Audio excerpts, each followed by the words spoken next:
When you're ready. Okay, should we experiment on the human genome?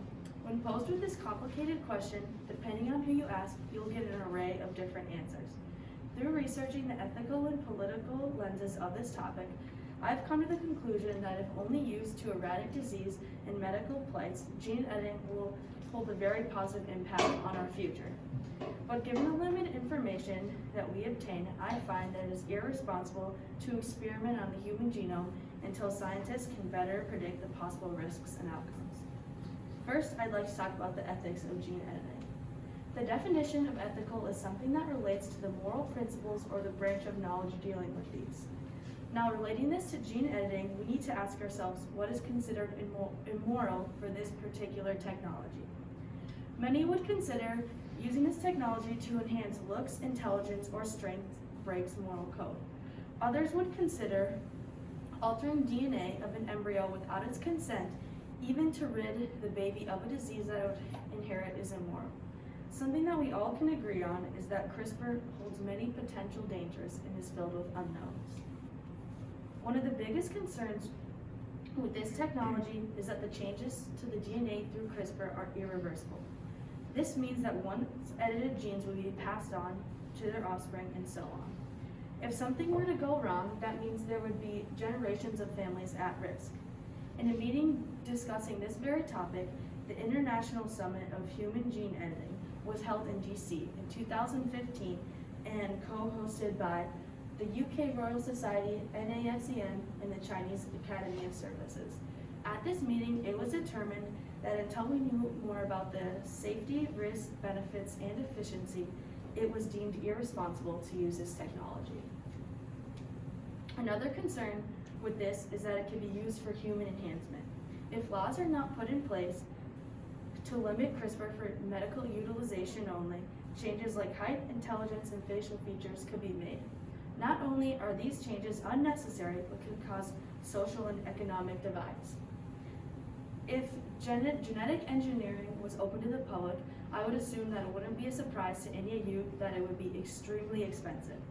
As written in the AMA Journal of Ethics, it was said that this could cause a division of class and make a new form of superiority due to the fact that only wealthier people could have access to this technology.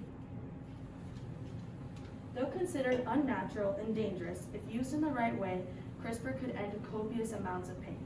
It could be considered unethical to have this technology at hand and not use it on those who would otherwise live a life of suffering. Governments all around the world have been meeting and discussing the potential threats versus rewards CRISPR brings to the table. As shown in this chart published in the CRISPR Journal Volume 1, over 50% of these institutes think genetic editing is too bad to be allowed at this time. 35% hold no clear position and 11% would allow it only under certain circumstances. All this information was pulled from over 60 ethics studies done globally, including different institutions and councils. The main takeaway we can take from this graph is that CRISPR technology is too new and that major governments are not allowing it. Through conferences held, participating nations have decided that if CRISPR were to be deemed safe, there would be need for a basic framework for utilization. The NASEM came out with a report stating that those regulatory factors would be the following. No reasonable alternatives to the trial could exist. The goal of research is to prevent serious disease or condition. The research focuses only on editing genes that seem to predispose or cause the disease or condition.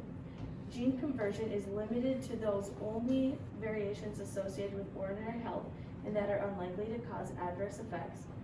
Credible preclinical and clinical health risk data are available. Institutions establish both ongoing monitoring of the health and safety of clinical research participants. Long-term follow-up plans are defined and implemented. Transparency and privacy protections are in place. Societal risks are controlled. And last but not least, mechanisms inhibit extensions and uses other than preventing a serious disease or condition. Almost 100% of these participating nations in these polls and meetings have acknowledged the potential this technology holds and are willing to revisit once more information regarding the possible downfalls are examined.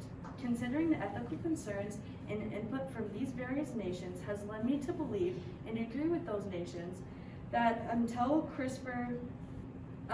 we know more about the serious side effects and we weigh the pros and cons, this technology is unpragmatic to use. Thank you.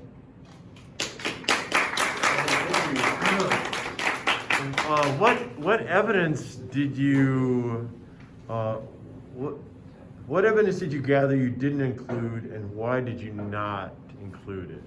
Okay, so from the ethical lens, I found this study that this guy named Jonah did and published in 1984, and it was about the ethics of gene editing and how he thought it trespassed into the sacred realm, and just like all the ways it was unnatural. And I found it very interesting, but I didn't have enough time to like put it in this presentation. Okay. What are the implications of your findings to the community? Okay, so like I talked about, just like the possible risks and like the downfall it could have on the society. So just kind of like more division, less originality, kind of in the way that in that gene editing could create like a divide in classes, and the fact that it would only be allowed, or only wealthier people would have access to this technology. It could be like a problem. Okay, all right, thank you. Another round of applause.